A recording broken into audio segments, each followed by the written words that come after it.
I'm going to be a little bit of a hater on this list this week. Oh, You're gonna be a good. hater That's on that's it. always fun. It's It not. was I almost put it was a I was going for the theme of like kind of hatchbacky wagony That's good. all-wheel drive vehicles, and I took out a Focus RS on C&B. See, I wish you kept that in. I swapped the Audi for Okay, well, the Audi's good. it. Okay. Yeah, no, this is a good list. I already know what Me I'm too. gonna choose. Yeah, Yeah, yeah, I me too. know.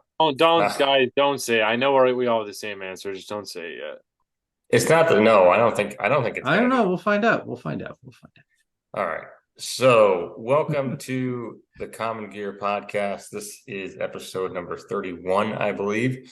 Every week, John, Lars, and I sit down and look at three notable sales from the digital auction world.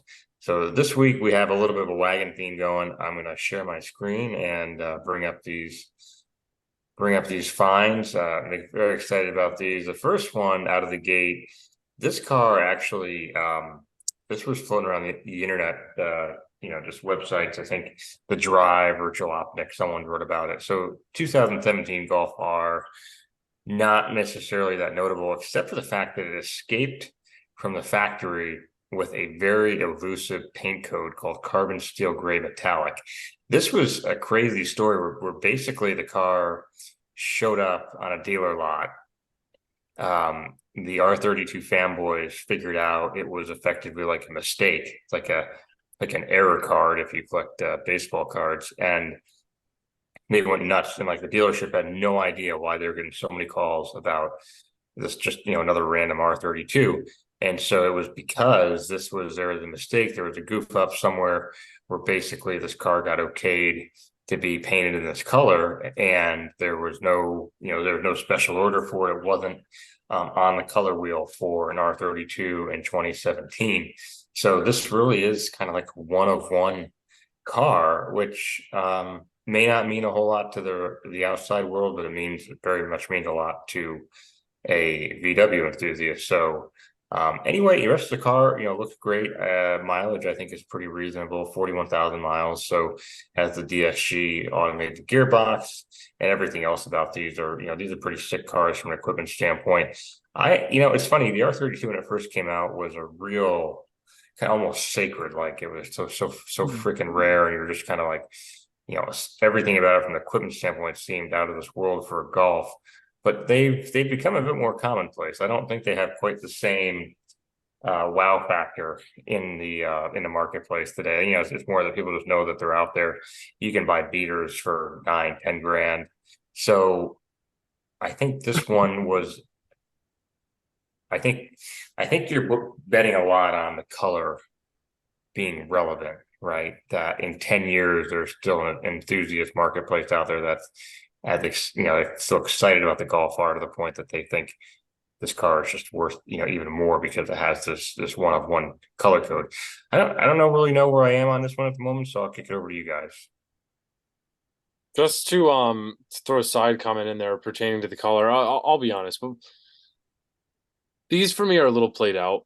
I feel like whenever I see these, they always have the burble and the really loud bang and pop tunes, and that just really turns me off because I hate to be like a snob, but I almost feel like people who aren't into cars, right? When they think of like, oh, you're a car guy, like that's what they think of, right? They Mhm. think of that negative connotation of all that kind of like brap and pop and burble tunes. So I don't know if I necessarily like the stigma around these. I will say Hmm. Golf R is a lot cooler than the GTI. You get the full all-wheel drive. It's a little bit better equipped. But with the price tag, I almost feel like you should just kind of go for an Audi or a BMW. I will say 40K a little expensive, but Jeff, what's really really cool, and John obviously, but I just preface Jeff because he brought up the color. So Audi Volkswagen Group, where we lived in Rhode Island, we have a port for the Volkswagen groups. You see Audis, you see Mhm. Volkswagen, and you see Porsche. People even take spy pictures, like when the new GT3s and the new turbos come out, they'll take pictures there. But this is a Porsche 911 Turbo and 911 GT3 exclusive color. What is it? The carbon. what do we say, carbon Carbon steel. steel gray metallic. So the fact that they fucked up at the factory and they put a GT3 Golf, that's pretty cool. So maybe that's where a little bit of the higher price comes in. Oh yeah. If that was truly a mistake and they put a GT3 color on it on the Golf, that is a cool story. But I don't know if that's the case. Maybe it was just a rare spec. What do you think, John? I disagree with you guys just a tiny bit. I'm digging this car. I really dig it. I understand what you're saying, Jeff, by the kind of the exclusivity factor of the Golf R has kind of disappeared. It's become WRX STIized these days, where we talked about first gen R's were kind of like this bizarro, weird rarity, exclusiveness, where it's become more pop culture, I guess you would say, with the R's. This does have some tasteful mods, which is neat. It's not over the top. I know what you're saying, Lars, by the kind of the negative stereotype, the Taste. that weird that Volkswagen crowd that ruins it for everyone. I get that. This one actually has some decent mods. It's all about the paint. It's all about the rare spec of this paint color being a freak one-off. You also got the letter of authenticity from Volkswagen America to say, hey, this is a one-off, one car. One car was done this paint. And the price, I mean, I can understand it. Can you go to the window sticker real quick? It was like picture 90 something. Sorry, yeah, go ahead. Just because I want to see what the sticker and then what it says for the color. It was like you'll see. Probably these means probably more than what, or a little less than 41, dude. Okay, yeah. That's a good deal. 41. Is it though? Actually, these cars are pricier than you think. That's the funny thing. Yeah, I was gonna 50. I would think 50 for the R with all the packages. I would assume I guess that's like Audi RS5 though. But but getting back to it, if you're a Volkswagen person, if you're a VW fanatic, and we know there's a lot of VW people out there that are really into these cars, and you can get a one of one, I think it's worth the price. This is something that you can drive occasionally on the weekends, hold in your garage. You're not going to daily it, God forbid, but you have everything's there. So I think it's you could daily very well. But also here's the other thing, that it comes with all the OEM parts. So if you wanted to go back to complete stock on this, you could. Dude, it probably drives well though. Like that suspension set up with the But tire. if you wanted to, make this completely stock, you could, which is nice. Yeah. So here's my problem with the color thing as I think about it more. Like, I feel like this is what the muscle car guys do, right? Where they're like, well, I got my Marty report, and it's one of 3 cars with, lime green paint and buckskin leather and a glove box clock embedded in the front of it. Like you kind of like most of the world looking at the car wouldn't think anything of it until this guy, pulled out his notarized receipt that he's got something special. The whole thing with the color, like I can appreciate it as just someone who loves a good story like that, but I hope the buyer isn't thinking like, oh man, when I roll up to the car show, everybody's going to swarm me and say like, oh, that's the one of one Golf R. Like no one's going to know, And I disagree, because you know how VW people are, Jeff, and people are going to know. VW show. You go to a non-VW show, and no one would know. And it's not like it's like a ruby purple. It's like a slate gray. That it does look very nice, but yeah, I would never know. It is a nice color though. Isn't it crazy? It's modified with miles, 6 years old, and it basically sold for sticker. I see now. I almost feel like that's not a great deal. Yeah. Are these rare? Are they rare? No, it's rare, but I think they hold value is what it is. I mean, a really good, nice version of this holds its value. Well, I think it's a cool story. The value, the sale price is interesting, especially given someone who's got to drive the car for however many years without losing any money. But I want to move on to the next one, because this is one of my this is a car I really dig. So Whoa. this is a 1996 Mitsubishi Magnum VR4 Type S four-wheel drive with a 5-speed manual. So this is otherwise known as the Galant in the US. And Mitsubishi is a tragic story. You know, this is just a company Mm. that was almost, I mean, I don't know if they were like, if I forget if they got like, or subject to a hostile takeover or something else, or venture capital or private equity, whatever it might be. Because that company was just basically, you know, raped and pillaged and now produces nothing of value. But when this version of the Galant came out, which I want to say was, well, what is this? 96. Yeah, so mid 90s.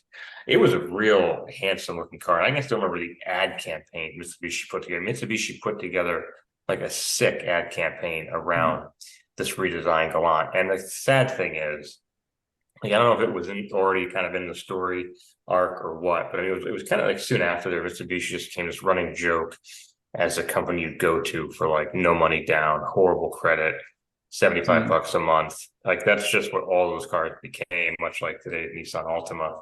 Um, but the Japanese spec wasn't really like that. They had pretty awesome equipment levels. And this thing is just, I mean, everything from the color to the equipment, it's just, it's phenomenal. And I mean, this hit that magical number in Japanese culture where, as far as I think they were limited to this horsepower number, 276 brake horsepower or 276 horsepower, 268 pound-feet of torque. Now, what's really cool about this is a lot of the JDM market cars, they are almost all unilaterally automatics, even things like Mm. a Supra or a Silvia, what have you. Mm. That's just Japanese culture. You don't really aspire to own a manual. So the fact that this thing is the super obscure spec, I mean, it's a high performance spec of a wagon that probably wasn't a big seller when it was new, and it has a manual. I mean, that is just this has got to be rare as hen's teeth. So smart move by whoever imported this. 27,000. I get, it's probably the only one you're going to see for quite some time. And if you're a Mitsubishi fanboy and you're like, yep, this is the one to have, I think you're going to swing for the fences in terms of how much you're willing to pay. Mm, go ahead, John. Yeah, I'm digging this as well, Jeff. Because it's almost like if you did if the old Subaru Legacy Spec B was a wagon, this would be it. It's got all, the only thing different is it's got a V6, it's got the all-wheel drive, it's got the 5-speed, active yaw control. It's also these are really pretty vehicles, but they're also a bit understated, which is really neat about them.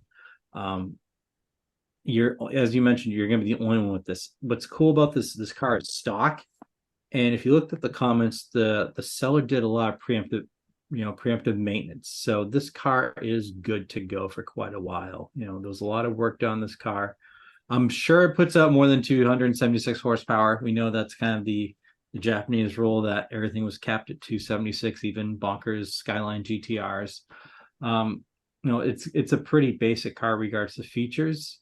It's the seller did really well with this car. I mean, I don't know if the buyer goes to sell this in 4 years' time, they're gonna get their money back. But seller did a great deal. It seemed like everyone was happy. The reviews were pretty positive on this car. It's one of those things that you just wish we got these in the US. When you see these come up, you're like, oh, it'd be so cool if we had high performance wagons. And as you said, Mitsubishi, it's so sad to see the decline, when in the 90s and even a little bit to the beginning of 2000s, they were the coolest. They were hands down one of the coolest manufacturers. It was funny because my wife's looking for a new vehicle, as I've mentioned to you guys, and she was like, is there anything Mitsubishi has that I should look at? And when she said it, like, I almost spilled my coffee. So it's kind of nice to see some from when Mitsubishi was making really cool stuff. Like Mitsubishi. Yeah, it really is, just goes to show, dude. They were alive in the late 90s and the early 2000s. They were definitely alive as a company, and I think Jeff kind of said this, it's going to take the right person, like the right Mitsubishi fanboy to have this as the ultimate vehicle, but for the right guy, you get a lot of equipment. And 1996, this is probably, like you said, the gentleman's agreement, 276 horsepower. This is probably a 300 and 15, 320 horsepower car. Right. You could definitely tune it. Obviously, a lot of people would want to keep it stock, but I think this would be a really cool, like, put it on some good tires, put it on some good suspension, and give it like 350, 400 horsepower. That would be a fast, unique sleeper, and 99% of people just wouldn't even really know what it is. So yeah, I mean, for me personally, I mean, I think you guys can probably agree, as cool as I think it is, I don't think it's something I would cough up 30 grand for. I Hmm. a very specific person in a specific purchase. But if it's anything like the Evo, again, 300 horsepower in the 90s, right? From this 2.5 turbo. That's a great number.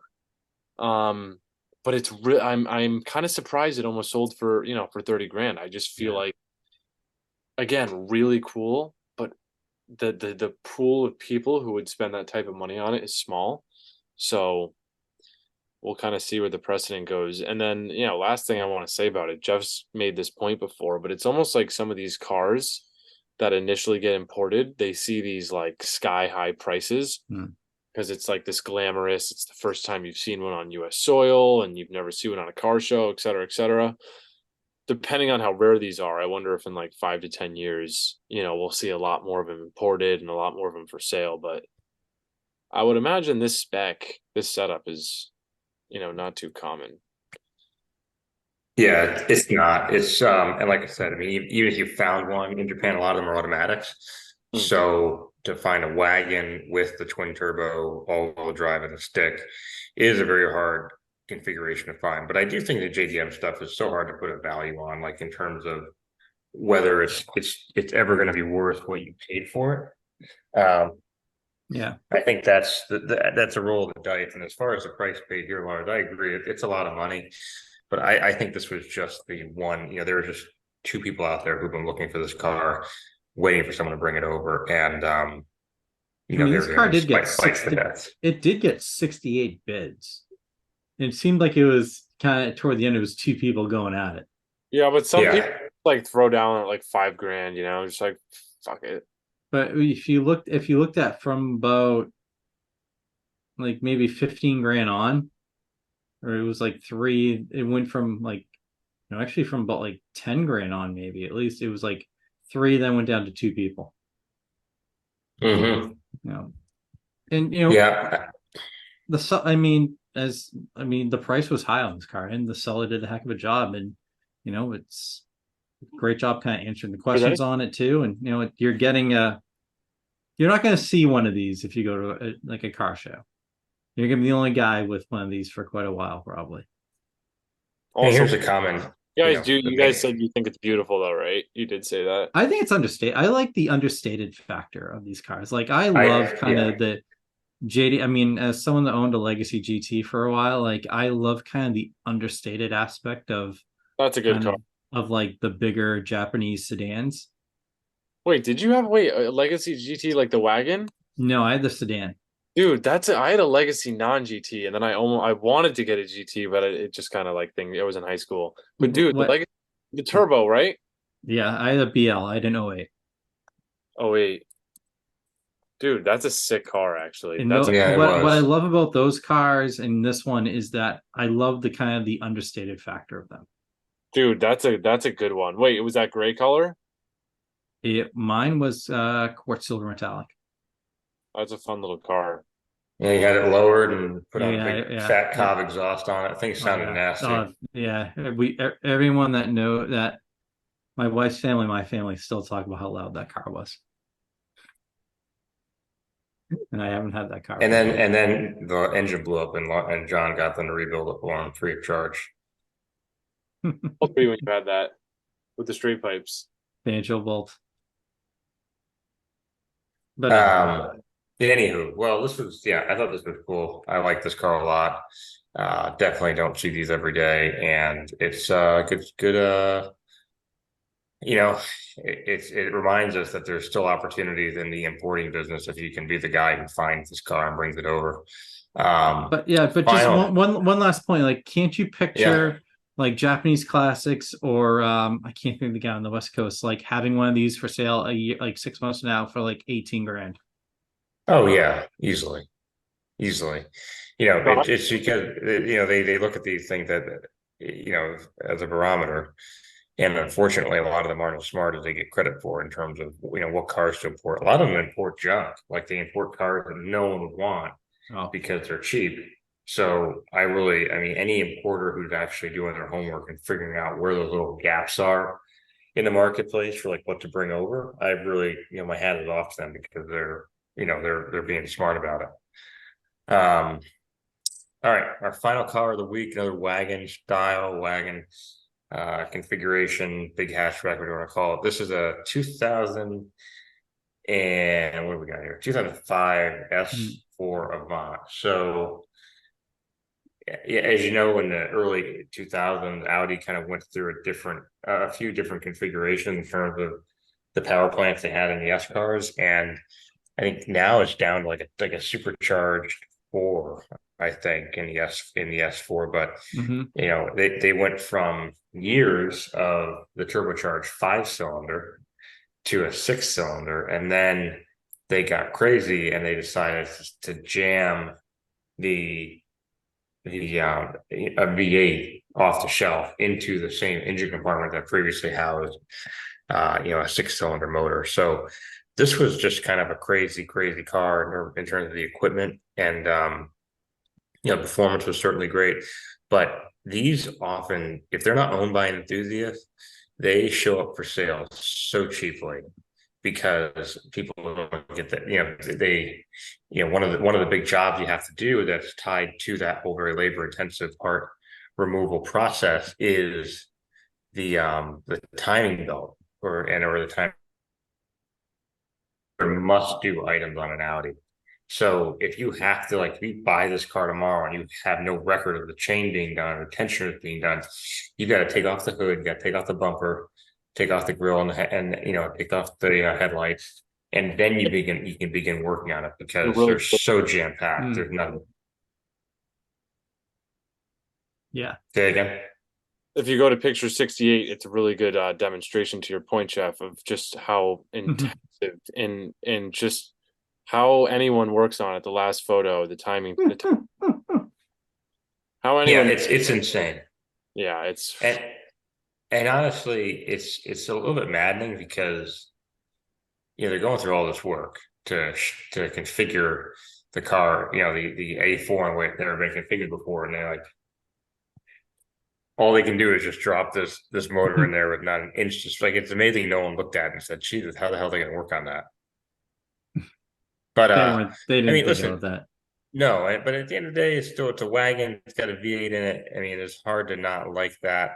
But this is a car you really have to be dialed in on the maintenance on and not let it sneak up on you. So hopefully the next owner decided to do that. Well, this one had the chain done. So yeah, Oh, yeah, yeah. No, that's it the good. does. You're right. And the guy took Yeah. pictures from the service. That's a really show that last picture. The because Well, this is what, shows it all over. yeah. And so they took the engine out, which is an option. I Oh mean, my look at that. goodness The, gracious! the, It the chain is insane. The chain mhm. is insane. So, I mean, not only is it impossible to reach, but the design is insane. So, I mean, the fact this guy took that engine out, which is really the only way he can do it, that's significant. That's probably $5,000 in labor, easy. isn't that crazy to That look he at? just saved. Yeah. It is. It's nuts. It really is, guys. Yeah, Um, it's yeah. yeah, I but mean, yeah, I'll chime in. It's yeah. This is a head scratcher because it seems like the B6 generation of Audis don't get the love. Like I feel Agreed. like the generation before, generation afterwards, the B6 generation doesn't get love. Yet, if you remember, there wasn't an RS for a version of these cars. So the S4 was the top of the line.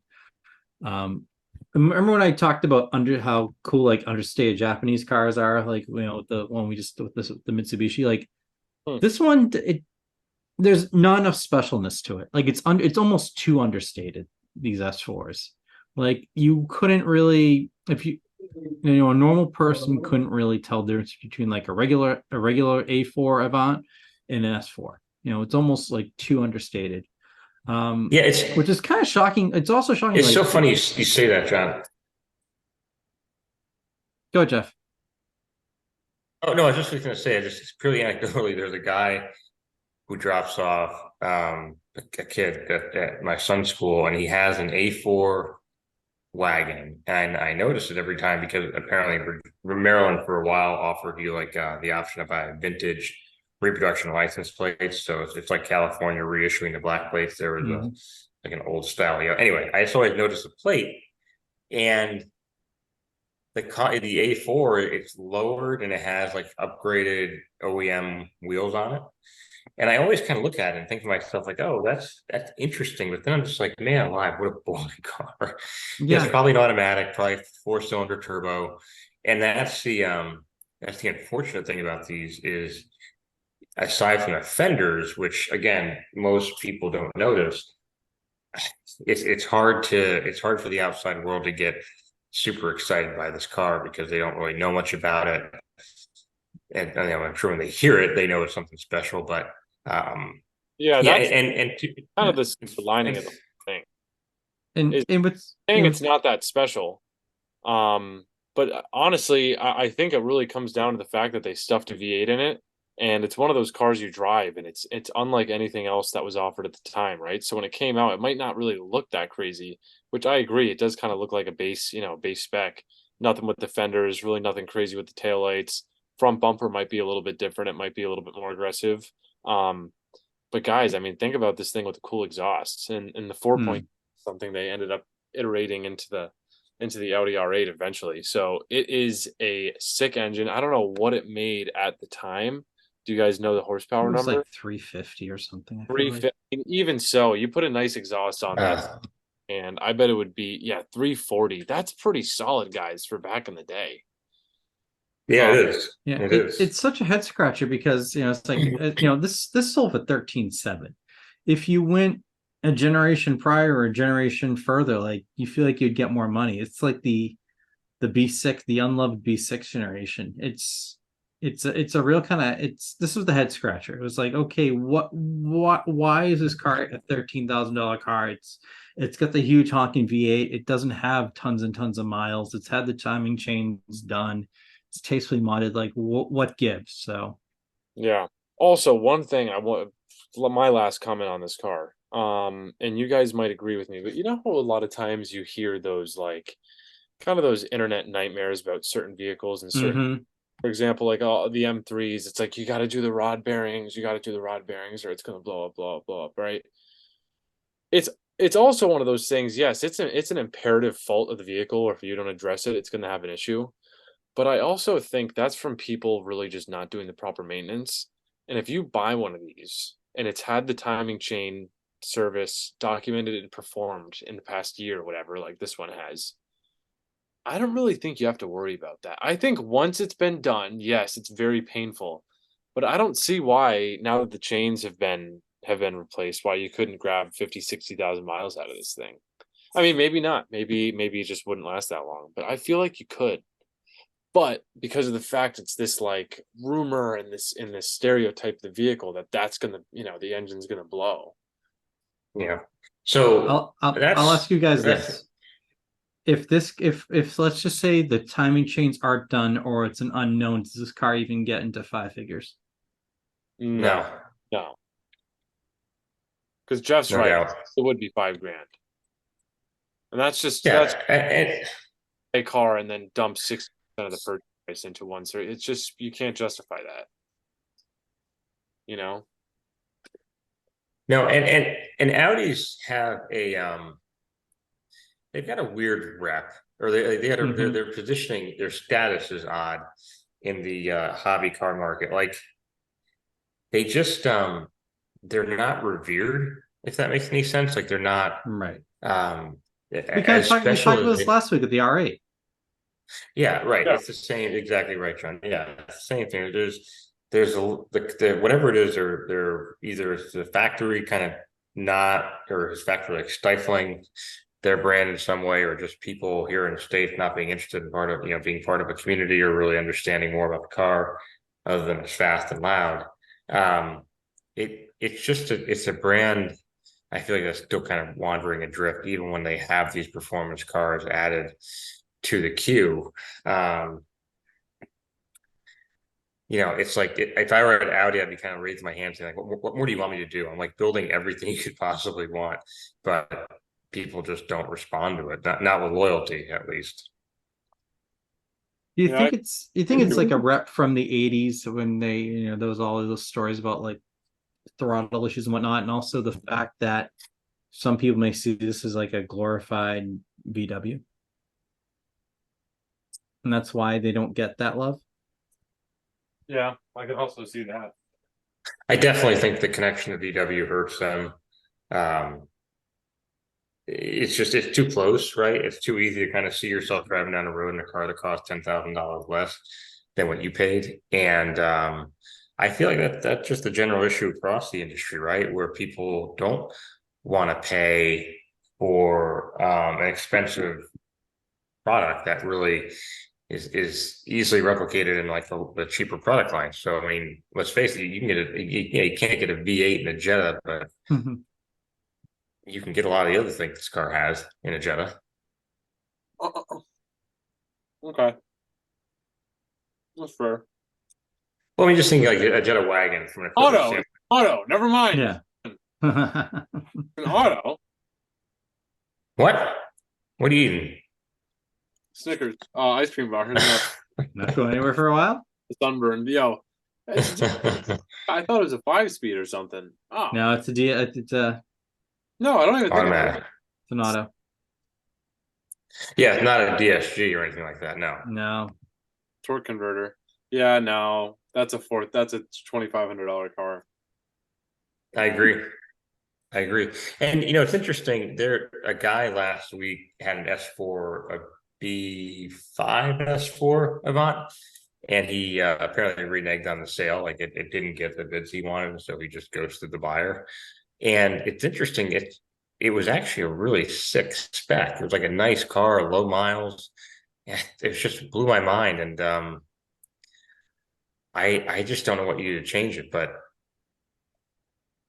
and the other thing too is one of the most miserable things about this particular car in terms of its value proposition is no one's going to want to work on it. Like no shop with anything resembling a backlog is going to want to stop everything, disassemble the front end, do a change job that is a lot of effort. I don't know. I love that. I love old Audi. I love the fact that they stuck a V8 inside of a wagon, but I actually feel like that engine bay is so damn crowded that it'd be hard for this to end up in a good place for the owner, 6 months from now. Agreed. Yeah. So that being said, I think we should all log our favorites. I'm happy to kick that off unless somebody else wants to. I actually don't want to go. I want Lars to go first. I want Lars to go first. What was the other one besides the Mitsubishi? It was the VW. It was the R32. What a junk! I will say, that's the best driving, the fastest car of the group, and that would smoke people on. That thing would like merging onto the highway with that thing would be fucking stupid. And it's dual clutch, but actually, the Mitsubishi is really cool too. Kind of ugly to be real, but if that Audi was a stick, I hate to say this, I'm gonna like kind of change it up. I would take the Audi with a stick because a V8 and a manual, also 350 horse, guys. That thing is probably a 160 mile an hour car with all wheel drive. That thing's probably quick. 350 horse. Mustang GT 2005 Mustang GT made 300. Yeah. Yep. Made 300 flat. This one makes 350 with a 4.2, and it's probably more like 375 because it's a German car. So that with a stick would probably honestly be my choice. Dude, I feel like the Mitsubishi is sick drivetrain and really unique and really cool, but I don't know. I Not like the feeling idea, and it's a good motor when it runs right. If you kept this for 20K miles, you'd be fine. And how long does it take to do 20K miles? For me, it takes a year. It would take like 3 or 4 years. it. Yeah, same. Audi with the stick. Well, okay, Lars going with the Audi. John, what about you? I'm going with the R32. Yo, I don't blame you. Wait, I'm going with Fascinating. Well, this is unusual. I'm going with the. of course you're gonna go with the Galant. I'm going with the Galant. Absolutely, the As soon as Galant we, is. I think yeah, like no, 2 minutes I into mean, this pot, 2 minutes into this, I knew you were going with the Galant because that Oh that yeah, screams you. it's a fast wagon. It's purple. It's is got it BBS wheel, a stick. I mean, this. It's lab Hmm? spec. is it purple? Yeah, Really? it is. I mean, I think it's mauve. It's the name of called the color, trigger Trigger mode. I mean, Mauve. Jesus, mauve. Thank you. I even love the name of the color. Yeah, I mean, this scratches so many itches for me. It's like it's amazing how many boxes it's checking in one spot. The only thing that would push it over the edge is I wish it had factory Recaro seats. That would be, Does it I have mean, it? then it would just be like, No, no, it's it's got, got your typical kind But of like do, 90s JDM interior. do some of them come with it? I'm saying. yeah. Well, that's actually what's so disappointing, Lars, is the Pajero and Montero, I think, and of course their version, the 3000 GT or I hear what it's called over there, but there's also the G. Anyway, my point is, GTO. yeah, then and there's an FTO as well, but the Yeah. Mitsubishi's performance cars have almost always had Recaros. The last Evo here had a phenomenal Recaro interior, so it's very strange to me that Oh, this do. wagon didn't get the same treatment. Yeah, Damn, it's not. Arrow has like serious Recaros from the factory. Yeah, but like Japanese cars that are like it's like a lot of them had those kind of plain Jane interiors. Yeah, yeah, they didn't put a lot of emphasis on that. This is perfect for the person that's gonna get a Pajero Evo in their garage as well. This thing would probably be thing in the snow. I'll tell you that. I mean, this thing would probably be so brutal in a good way. In the snow? Yeah. Yeah. Oh, yeah, yeah, yeah. I bet it would. I bet it would. Yeah, I love this thing.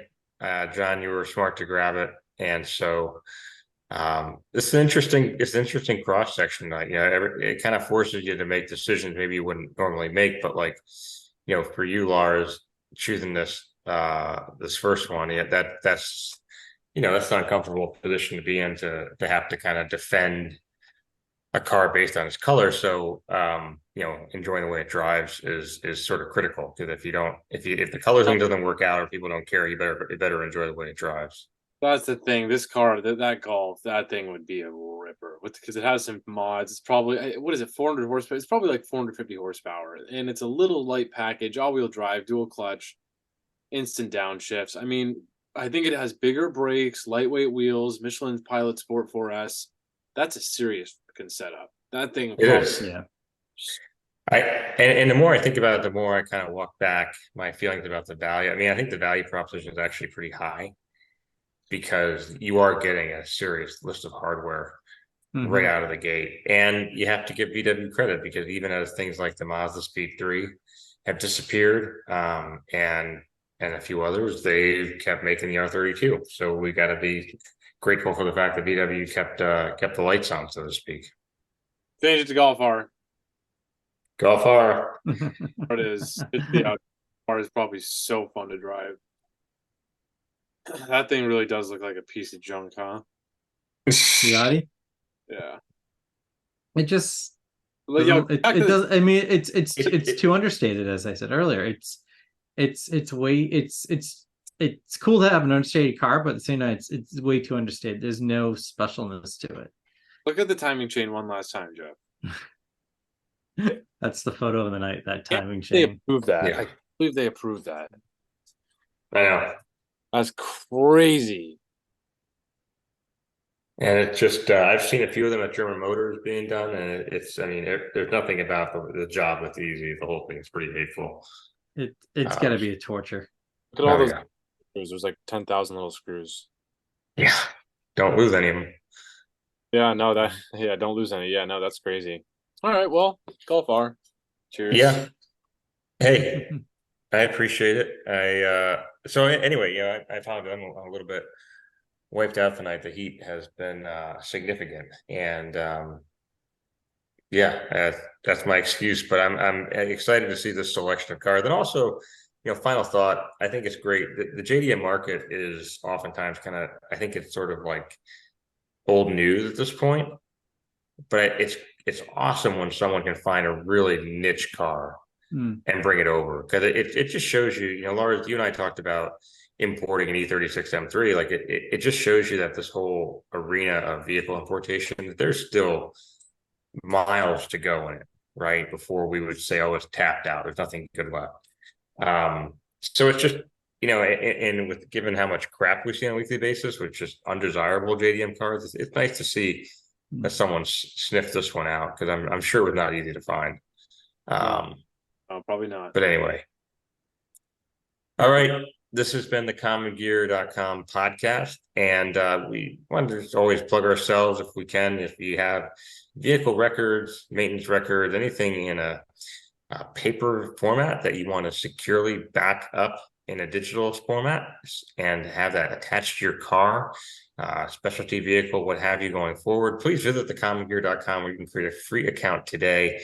We believe that with our digital logging of your data and your records, that when it comes time to sell, you'll see an increase of 10 to 20% in your sale price over a comparable vehicle that does not have the same level of digital records upkeep. So check it out today, make a free account, and begin scanning and storing the records tied to your vintage or hobby vehicle. Lars and Jonathan, as always, thank you for being here. Appreciate it. And we will be back again shortly with the 32nd edition of the commongear.com podcast.